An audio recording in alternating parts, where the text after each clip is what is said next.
While Pakistan was created described as Indian Muslim nationalism. یہ ہمیں پتہ ہی ہے کہ پاکستان جب بنا تھا تو کیوں اس کی بنیاد کیا تھی؟ جو دو قومی نظریہ ہم پڑھتے آئے ہیں، یعنی پاکستان ہندو اور مسلم قومیت کے نتیجے میں بنا تھا. نیشنلزم کہ ہندو ایک سیپریٹ نیشن ہے، مسلمان ایک سیپریٹ نیشن ہے. یہ ایک تصور، یہ نظریہ پاکستان کے وجود کا باعث بنا تھا. Jinnah was widely held as a competent barrister who had once championed the cause of Hindu-Muslim unity and a united India. یہ بھی بچوں آپ کو پتا ہے، ہم پاک اسٹڈیز میں پڑھتے آئے ہیں کہ جناح جو تھے جو ایک آزاد خیال قانون دان، کمپیٹنٹ، بڑے باصلاحیت اور آزاد خیال قانون دان تھے. وہ ایک زمانے میں چیمپئن تھے، یعنی تبلیغ کرتے تھے، بات کرتے تھے، دلائل دیتے تھے، حق میں تھے. کس چیز کے تھی؟ مسلم اور ہندو یونٹی. اس بارے میں بھی ہم جانتے ہیں کہ شروع میں قائد اعظم اس چیز کے حامی تھے کہ ہندو مسلم اتحاد ہونا چاہیے اور یونائٹڈ انڈیا ہونا چاہیے. When the partition of India finally occurred, جب انڈیا کی پارٹیشن ہو جاتی ہے، تقسیم ہو جاتی ہے، بٹوارا ہو جاتا ہے، ڈویژن ہو جاتی ہے، Jinnah soon to be Governor General of the Dominion of Pakistan. تو جناح کو اب کیا تھا؟ گورنر جنرل بننے جا رہے تھے ڈومینین آف پاکستان، ریاست پاکستان کے. Gave expression to the vision of Pakistan in an address to the Constituent Assembly on August 11, 1947. تو کیا کرتے ہیں کہ قائد اعظم اب جو گورنر جنرل بننے جا رہے ہیں، وہ اپنے تصور کو، اپنی سوچ کو قانون ساز اسمبلی کے سامنے 11 اگست 1947 کو ایک تقریر کی شکل میں پیش کرتے ہیں. He spoke of an inclusive and impartial government. اب پوائنٹس نوٹ کرتے جائیں بچوں کے کیا کیا پوائنٹس آئے تھے، کیا کیا قائد اعظم کے ایڈریس کی چیزیں تھیں. He spoke of an inclusive and impartial government. Number 1, مکمل اور غیر جانبدار حکومت. Inclusive, complete, impartial, unbiased government. یعنی پہلی بات آپ نے کیا کی، جو گورنمنٹ پاکستان کی ہوگی وہ کیسی ہوگی؟ انکلوسیو ہوگی، ہر لحاظ سے مکمل ہوگی، اینڈ امپارشل اور غیر جانبدار ہوگی، unbiased ہوگی. ریلیجیس فریڈم، دوسری بات کیا ہوگی جی؟ مذہبی آزادی ہوگی. تیسری بات رول آف لا، قانون کی آزادی ہوگی، قانون کی حکمرانی ہوگی. اینڈ ایکویلٹی فار آل، سب کے لیے برابری ہوگی. یعنی اگر ہم کی پوائنٹس اس پورے کا جو ایڈریس ہے اس کا نچوڑ نکال لیں تو قائد اعظم کے اس ایڈریس کے یہ 4 پوائنٹس آپ کہہ سکتے ہو کہ وہ کس بات کو ایڈریس کر رہے ہیں کہ انکلوسیو اور امپارشل گورنمنٹ ہوگی، religious freedom for all, rule of law for all and equality for all. 4 points تھے. He also seemed to advocate the ideology of Pakistan. 5واں کیا تھا اس ایڈریس میں؟ ان 4 پوائنٹس کے علاوہ 5ویں بات کو کیا کرنے جا رہے ہیں؟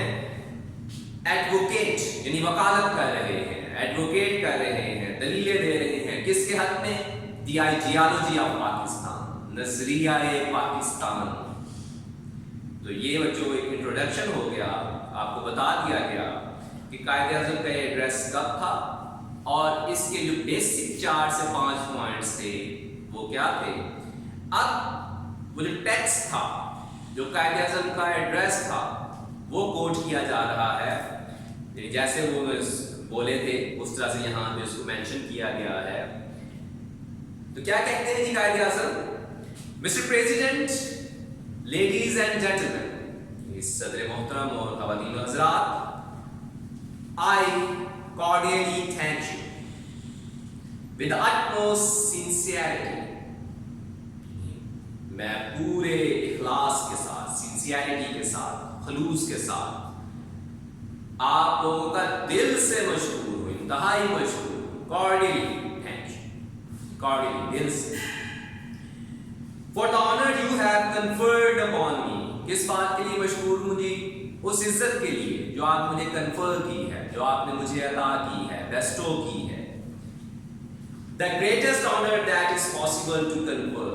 کیا کہتے ہیں جی کہ شاید یہ سب سے بڑی عزت ہے جو عطا کی جا سکتی ہے. جو آپ لوگوں نے مجھے عزت دے دی ہے، شاید وہ سب سے بڑی عزت ہے جو کسی کو عطا کی جا سکتی ہے. کیا ہے یہ وہ عزت؟ By electing me as your first president. کہ آپ مجھے اپنا پہلا صدر چن رہے ہیں. I also thank those leaders who have spoken in appreciation of my services. ظاہر ہے قائد کے ایڈریس سے پہلے بہت سارے رہنماؤں نے تقریریں بھی کی تھیں، تو قائد ان کا ذکر بھی کر رہے ہیں کہ میں ان تمام رہنماؤں کا بھی مشکور ہوں جنہوں نے ذاتی طور پر میرا حوالہ دے کر میری خدمات کو سراہا، جنہوں نے میری خدمات کو سراہا. And their personal references to me. یعنی ذاتی طور پر، جنہوں نے ذاتی طور پر میرا حوالہ دیا اور میری خدمات کو سراہا. I sincerely hope that with your support and your cooperation, میں یہ امید کرتا ہوں کہ آپ کے تعاون سے، آپ کی مدد سے we shall make this Constituent Assembly an example to the world. ہم کیا کرنے جا رہے ہیں؟ یہ جو دستور ساز اسمبلی سامنے بیٹھی ہے، آپ کے تعاون سے ہم اسے دنیا کے لیے ایک مثال بنانے جا رہے ہیں. The Constituent Assembly has two main functions to perform. بات پہ اب دھیان دینا ہے. قائد کہہ رہے ہیں کہ یہ Constituent Assembly بیٹھی ہے، اس کے دو بڑے فنکشنز ہیں جو اس نے ادا کرنے ہیں. یہ کوشچن بھی ہے آخر میں، اس کو نوٹ ڈاؤن کریں کہ وہ کون سے دو فنکشنز کا ذکر کرنے جا رہے ہیں.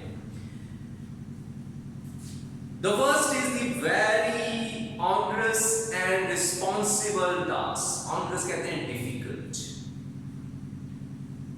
Onerous and responsible task یعنی پہلا جو ہے وہ بڑا difficult اور ایک ذمہ داری والا کام ہے. Of framing the future constitution of Pakistan. پہلا کام کون سا گنوا دیا جی کانسٹیٹیوشن اسمبلی کا؟ کہ پہلا کام ہے جو آپ کا جو ہے وہ بڑا مشکل ہے، بڑا ذمہ داری والا ہے. وہ کیا ہے؟ framing the future constitution of Pakistan.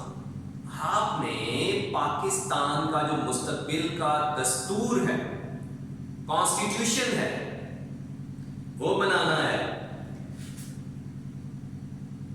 یعنی آئین سازی ہے. جو فرسٹ آپ کا کام ہے کانسٹیٹیوشن اسمبلی کا، وہ مشکل ہے، ذمہ داری والا ہے، اور وہ کیا ہے؟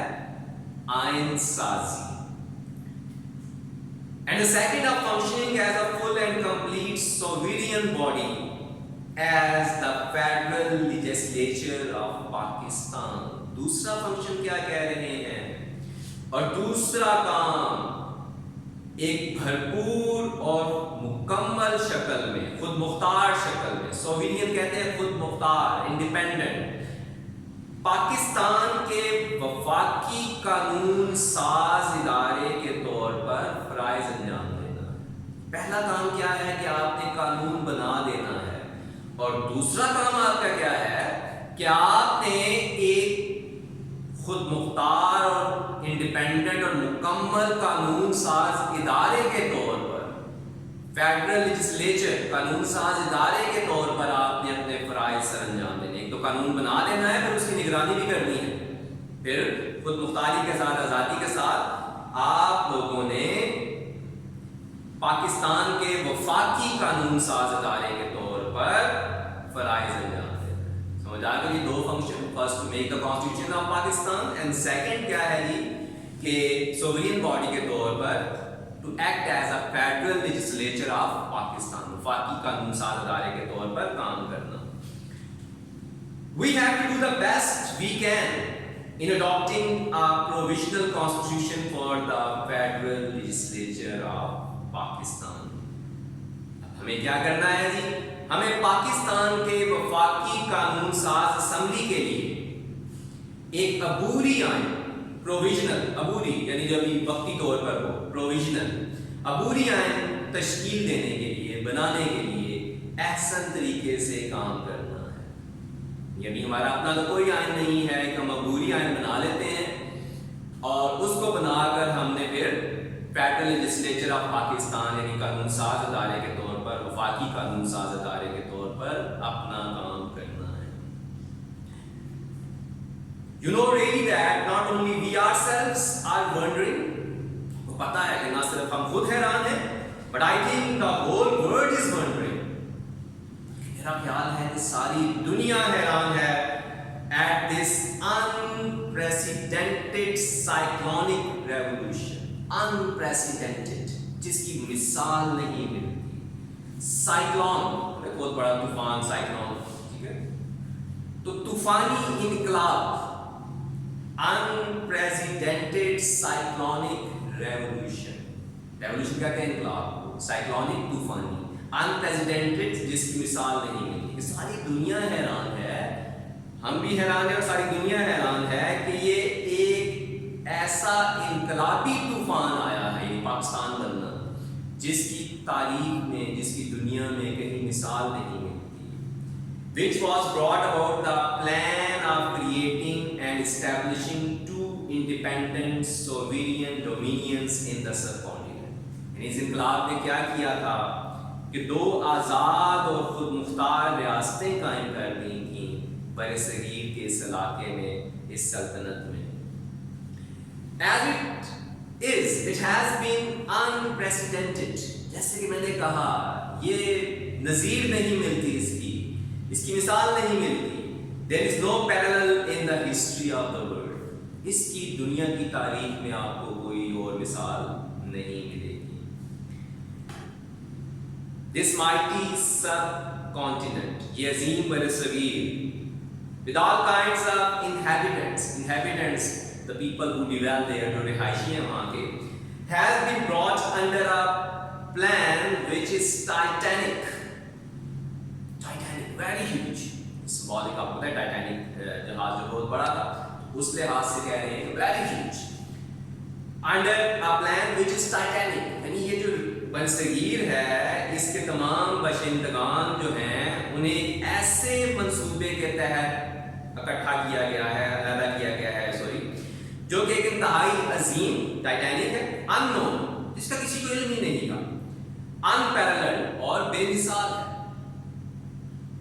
And what is, پھر سنیں اس کی ٹرانسلیشن, یہ طاقتور برصغیر اپنے تمام قسم کے باشندگان سمیت, جو تمام رہائشیوں سمیت ایک عظیم منصوبے کے تحت بنایا گیا ہے.